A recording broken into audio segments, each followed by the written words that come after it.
Welcome back, everyone, for another deep dive. Always exciting. Yeah, so today we're going to be looking at how different cultures use language to express love and connection. Okay. And our source material for this one is an episode of The Simple Pod called The Language of Love and Connection.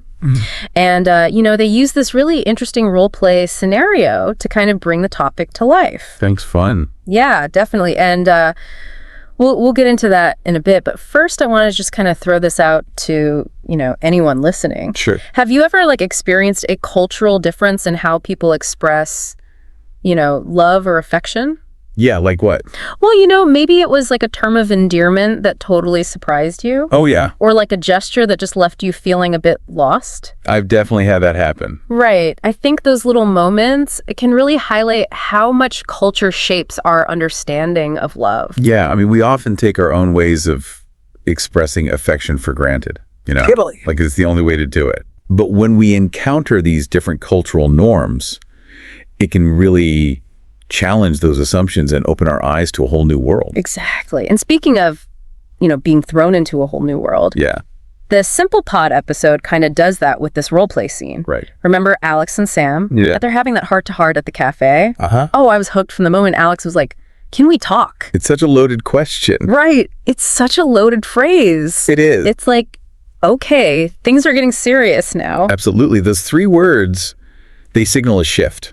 From casual banter to something way deeper. Yeah. Often involving vulnerability and potentially difficult emotions. Oh, for sure. For sure. It's setting the stage for a real intimate exchange. And then bam, Alex drops the L-bomb, Oh, wow. Straight out, I'm in love with you. Straightforward. Seems pretty straightforward, but I'm curious about your take on that, Is it always this expression of deep, lasting love? Or could it be influenced by cultural norms? Oh, absolutely. I think cultural norms definitely play a role. Okay. In some cultures, expressing love verbally like that, it might be reserved for much later stages of a relationship. Oh, interesting. While in others, it might be more common to say, I love you pretty early on. Yeah, that makes sense. So it's fascinating how the same three words can carry such different weight depending on the context. Yeah, and what about Sam's response? They're like, wow, I love you too. I think you're awesome. Yeah, what'd you make of that? Well, it's this mix of surprise, right? And almost casual affection. I don't know. Yeah, I found that response really intriguing. Okay. The wow suggests that maybe Sam was caught off guard. Yeah.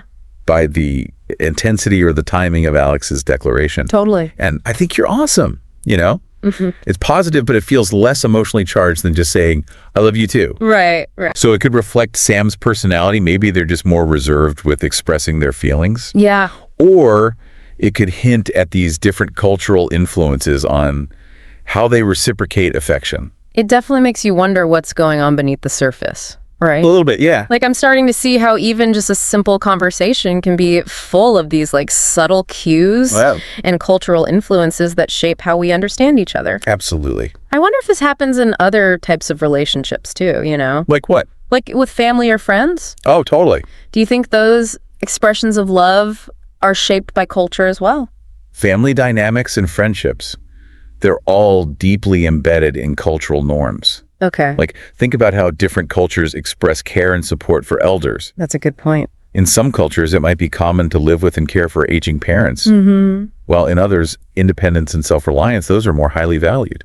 Yeah, that's so true. It can really vary. I remember visiting my grandparents in a country and being surprised by how many generations lived under one roof. Wow. It was so different from my own upbringing where nuclear families are more common. Yeah. And I'm realizing now how those cultural differences can shape everything. Totally. From how we communicate affection to how we define family roles. Precisely.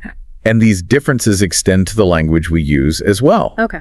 Even something as simple as addressing our elders. It can vary widely across cultures. Some cultures use formal titles or honorifics to show respect. Right.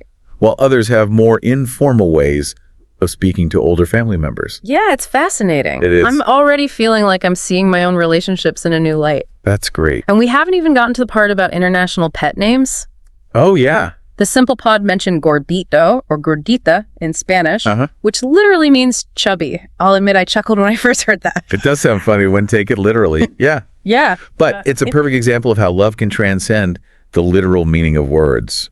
Okay. In many Spanish-speaking cultures, food plays a central role in family and social life.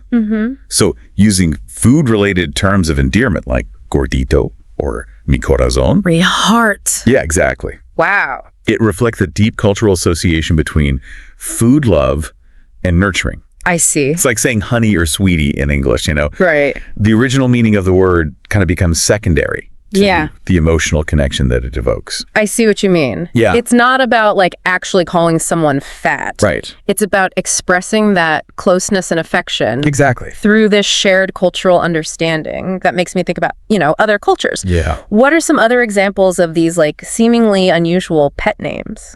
Oh, there are so many fascinating examples. Okay. In France, you have mon petit choux, Okay. which translates to my little cabbage. And a little cabbage. It might sound odd. Yeah, to an English speaker. Definitely. But in French culture, cabbage is associated with sweetness and tenderness. So it makes it a very fitting term of endearment.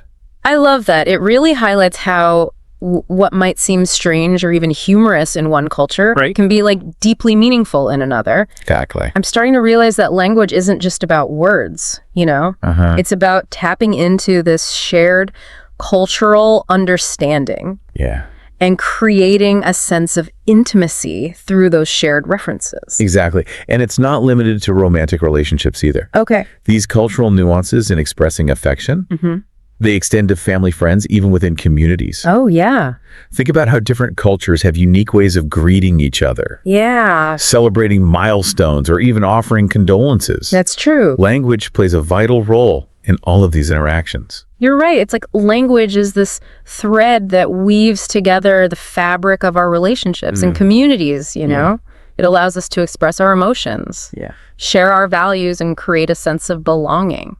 It's pretty amazing when you think about it. It really is. It is. And it makes you wonder, how language might continue to evolve. Oh, in what way? Well, as technology advances and cultures become increasingly interconnected, we're already seeing the emergence of new slang emojis and online communication styles. That's true. So how do you think these developments might influence the way we express love and connection in the future? That's a great question. Yeah. Will we see a rise of like globally shared terms of endearment? Possibly. Or will we develop even more personalized ways of expressing affection through like digital platforms? Yeah. It's exciting to think about the possibilities. It is. Imagine a world where AI can translate not just the words we say, but also like the subtle cultural nuances and emotional undertones behind them. Whoa. Or perhaps we'll see the development of new digital languages, Oh, wow. specifically designed for expressing love and intimacy in online spaces. It's mind-boggling to consider how technology might reshape the way we communicate our feelings. Definitely. But one thing's for sure, that human need for connection and love, it's universal. Yeah. And language will always be the key to unlocking those bonds. Absolutely. Whether we're expressing love face-to-face or through digital platforms, Right. the power of language to connect us will remain essential. I agree. It's what allows us to share our hopes, fears, dreams, and vulnerabilities with each other, creating this tapestry of human experience that transcends borders and cultures. This deep dive has been a real eye-opener for me. Yeah. It's made me appreciate the complexity of language and how it shapes our understanding of love in all its forms. And hopefully it's encouraged you, our listener, to think about the language you use to express love and connection in your own life.